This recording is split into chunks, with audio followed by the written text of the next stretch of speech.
का घात होत आहे? हा प्रश्न प्रत्येक व्यक्तीला पडलेला आहे.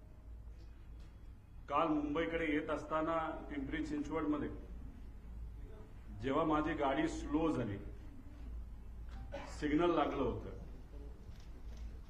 तेव्हा माझ्या लेफ्ट साईडला एका रिक्षा चालकाने त्याची रिक्षा थांबवली, खाली उतरला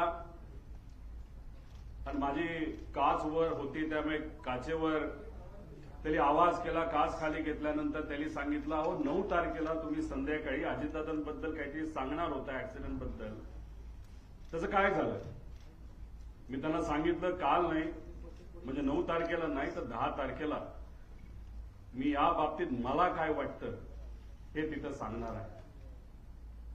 या प्रेस कॉन्फरन्सच्या माध्यमातून आणि तुमच्या सर्वांच्या मदतीने लोकांपर्यंत मी आता पोहोचतोय. काही लोकांनी भावनिक होऊन काही व्हिडिओ टाकले. ते व्हिडिओ कसे आहे की दादा परत येतील.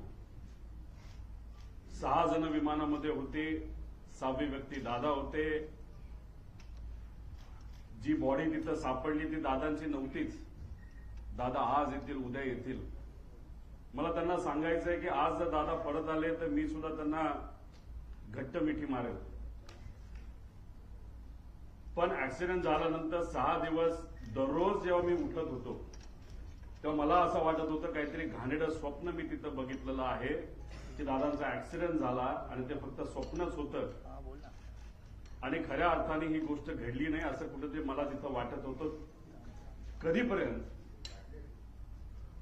जेव्हा दादांचा एक स्वेटर तो सुद्धा जळलेला, त्यांची चप्पल, त्यांचं घड्याळ जे दररोज ते घालायचे आणि ते घड्याळ दादा कधी पण त्यांचा जो वेळ असतो ते 15 मिनिटं पुढे ठेवायचे. 9 वाजलं त्या घड्याळात वाजले होते आणि ते जळलेलं घड्याळ बंद पडलेलं तिथं मी बघितलं.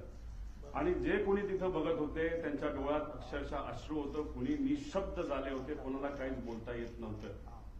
त्यामुळे